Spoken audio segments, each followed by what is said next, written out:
Hello बच्चों, आज हम पढ़ेंगे bond order for resonating structure. Resonating structure के लिए हम बॉन्ड ऑर्डर बताएंगे। देखिए यहां से हम पढ़ेंगे आपको bond order for resonating structure. कौन सा? Resonating structure. रेजोनेटिंग स्ट्रक्चर क्या होते हैं बेटा? जो स्ट्रक्चर सेंट्रल एटम के अबाउट, जो सेंट्रल एटम के अबाउट अपनी पोजीशन को चेंज करते हैं, सेंट्रल एटम के अबाउट अपनी पोजीशन को चेंज करते हैं, वो हमारे कहलाते हैं रेजोनेटिंग स्ट्रक्चर। अब देखिए रेजोनेटिंग स्ट्रक्चर हम किसके लिए निकालते हैं? जैसे सिंपल बॉन्ड ऑर्डर हमने पढ़ाया था आपको, विद ट्रिक पढ़ाया था। अब फॉर रेजोनेटिंग के लिए यहां से देखिए मोर देन 20 इलेक्ट्रॉन से जब ज्यादा होते हैं तो हम जो फॉर्मूला पढ़ते हैं वो क्या होता है? For resonating structure. उसे क्या कहते हैं हम? Resonating structure.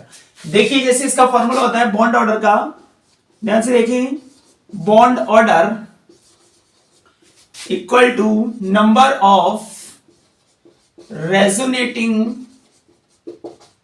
bond upon resonating structure। Number of resonating bond upon resonating structure पूछा जाता है। Number of resonating bond upon resonating structure. अब यहां से देखिए बेटा, number of resonating bond upon resonating structure. अब हमें कैसे पता लगता है कि रेजोनेटिंग बॉन्ड कौन से होते हैं, रेजोनेटिंग स्ट्रक्चर कौन से होते हैं? फॉर एग्जांपल देखिए हम इसका क्वेश्चन करते हैं। फॉर एग्जांपल हमने ले लिया बेटा कार्बोनेट 2-, क्या ले लिया? कार्बोनेट 2-। कार्बोनेट, अब मैं इसमें टोटल इलेक्ट्रॉन देखूं बेटा तो इसमें क्या आएगा? कार्बन का एटॉमिक नंबर कितना होता है बेटा? 6। तो जितना एटॉमिक नंबर होता है उतना इलेक्ट्रॉन होते हैं। ऑक्सीजन का एटॉमिक नंबर कितना होता है बेटा? 8। ऑक्सीजन है कितने हमारे बेटा? 3 ऑक्सीजन, तो 8 इंटू 3। और जितना माइनस चार्ज होता है किसी भी मॉलिक्यूल पे या एटम पे, उतने इलेक्ट्रॉन उसमें ऐड हो जाते हैं। फॉर एग्जांपल कार्बन का हो गया 6, ऑक्सीजन का हो गया 8। कितने ऑक्सीजन है? 3। 8 इंटू 3 प्लस 2 कितना हो जाएगा? 6 प्लस 8 3 जा 24 और 2 26। Overall total number of electron कितने से ज्यादा है? More than 20। तो कौन सा फॉर्मूला लगेगा? Bond order for resonating structure. देखिए तो हमारा फॉर्मूला आएगा, इसको हम शॉर्ट में लिखेंगे बॉन्ड ऑर्डर को BO। क्या लिखेंगे? BO। बॉन्ड ऑर्डर हमारा आ जाएगा नंबर ऑफ रेजोनेटिंग बॉन्ड। अब हम सबसे पहले क्या करेंगे? इसका स्ट्रक्चर बनाएंगे। सेंट्रल एटम होगा और कितने सराउंडिंग एटम होंगे? 3। कार्बन का एटॉमिक नंबर होता है 6। पहली शेल में 2 इलेक्ट्रॉन होते हैं, दूसरी में 4। कार्बन की वैलेंस शेल में कितने होते हैं? 6 इलेक्ट्रॉन। ऑक्सीजन की वैलेंस शेल में कितने होते हैं? एटॉमिक नंबर होता है 8। पहली शेल में 2 होते हैं, दूसरी शेल में 6 होते हैं। तो कार्बन का कितना आ गया बेटा? 4 और ऑक्सीजन का कितना आ गया? 6। अब यहां से देखिए कार्बन की देखिए 2,6, ऑक्सीजन के कितने होंगे बेटा? 6। कार्बन की वैलेंस शेल में होते हैं 4, ऑक्सीजन की वैलेंस शेल में कितने होते हैं बेटा? 6। अब देखिए 2 माइनस है तो 2 ऑक्सीजन पे क्या आ जाएगा बेटा? माइनस चार्ज आ जाएगा। अब यहां से देखिए इसका मतलब ऑक्सीजन की वैलेंस शेल में 6 इलेक्ट्रॉन होते हैं। इसको ऑक्टेट कंप्लीट करने के लिए कितने इलेक्ट्रॉन चाहिए होते हैं? 2 इलेक्ट्रॉन इससे कहां से मिलेंगे? एक ऑक्सीजन पे माइनस है तो एक कार्बन से बॉन्ड बनाएगा। कौन सा बॉन्ड बनाएगा? Covalent bond. कोवैलेंट बॉन्ड क्या होता है? Equal sharing of electron between 2 atoms together. अब यहां से देखिए हमने 2 बॉन्ड बना लिए, ऑक्सीजन का ऑक्टेट कंप्लीट हो गया, इस वाले का भी हो गया। अब कार्बन की वैलेंस शेल में कितने हो गए? 4 तो थे ही, 2 से शेयरिंग कर ली, कितने हो गए? 6। अब 2 से बॉन्ड इससे बना लेता ऑक्सीजन से, कितने हो गए ओवरऑल?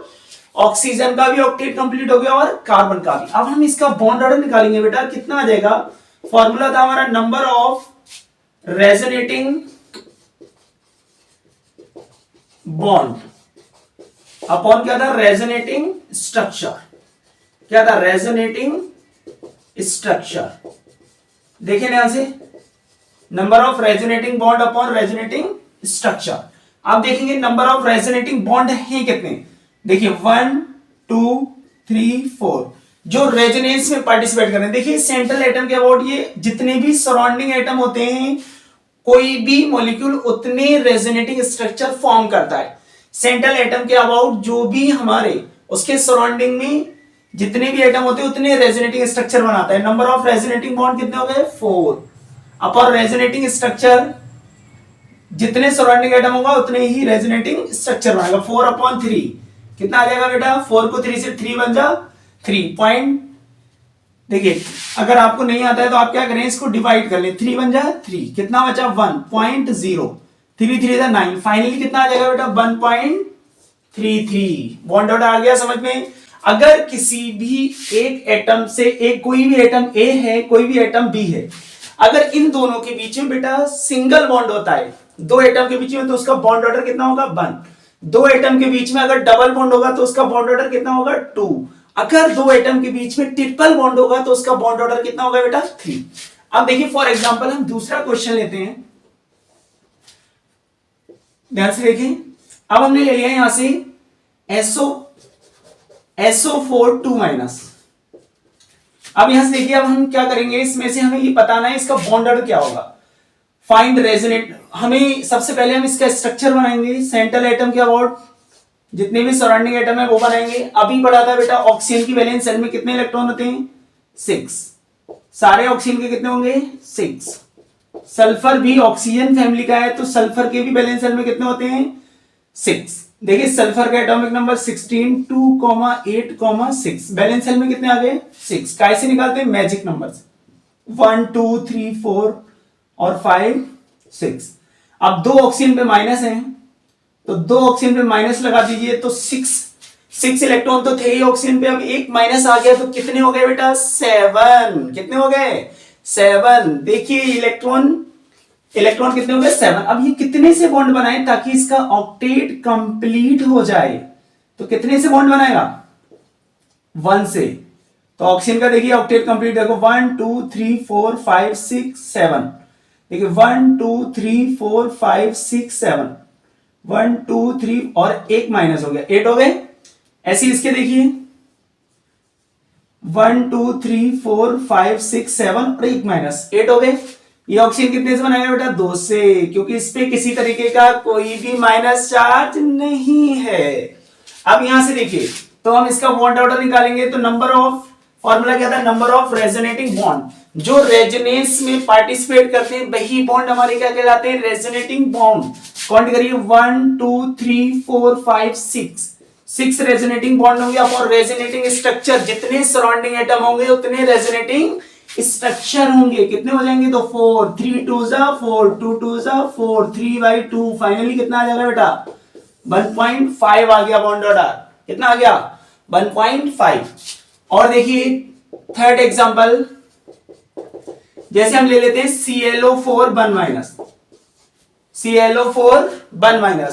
अब सेंट्रल एटम क्या है हमारा Cl, और ऑक्सीजन कितने हमारे पास बेटा 4, तो हमने ले लिया ClO4 1-, मींस एक ऑक्सीजन पे क्या है माइनस। क्लोरीन की वैलेंस शेल में कितने इलेक्ट्रॉन होते हैं बेटा 7, तो एक ऑक्सीजन को हम कैसे जोड़ देंगे, सिंगल बॉन्ड से। कौन से, सिंगल बॉन्ड से। बाकी सारे ऑक्सीजन को डबल बॉन्ड से जोड़ देंगे ताकि सबका ऑक्टेट कंप्लीट हो जाए। सेंट्रल एटम के 8 से ज्यादा हो सकते हैं, यहाँ पे क्लोरीन के जो है 7 होते हैं, लेकिन 7 से इसने शेयरिंग करी तो कितने हो गए 14। किसको फॉलो करेगा, एक्सपेंडेड ऑक्टेट रूल को।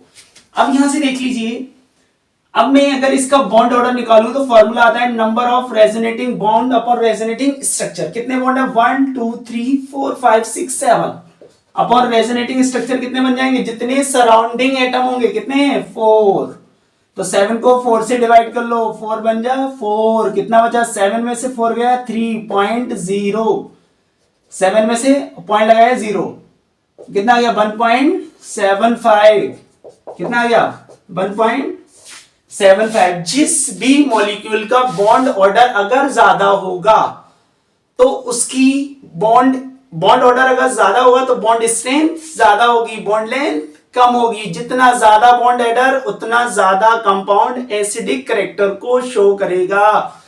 अगर आपको इसी तरीके से केमिस्ट्री को पढ़ना है तो लाइक करें, सब्सक्राइब करें और अपने दोस्तों में शेयर करें।